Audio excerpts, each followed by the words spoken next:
bahay. Dito na. Ikit? Ay, Sme, good morning po.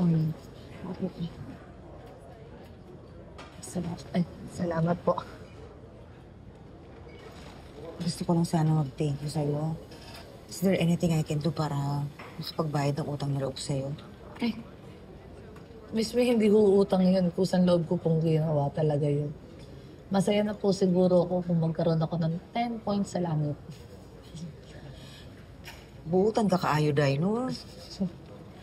Sana, kung nasan man yung anak ko ngayon, sana napalaki siya ng maayos. Sana kagaya mo siya na very understanding at madaling magpatawad.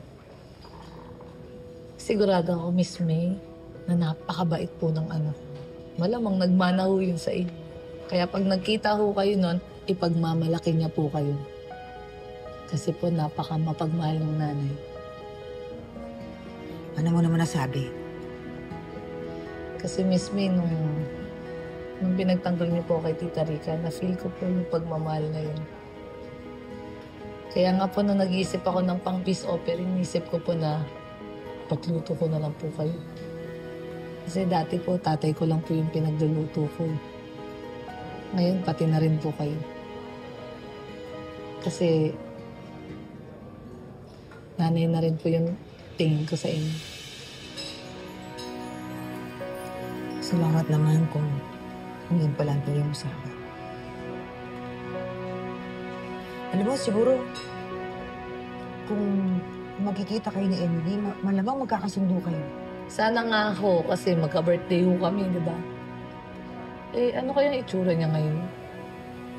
Feeling ko magkakasing ganda ho tayo. Alam mo, yan din ang ini-imagine ko.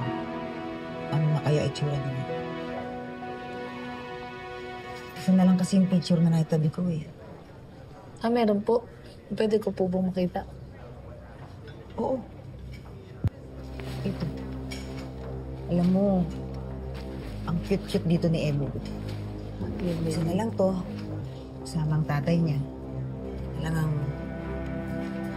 narawa ng pamilya ko na natitira.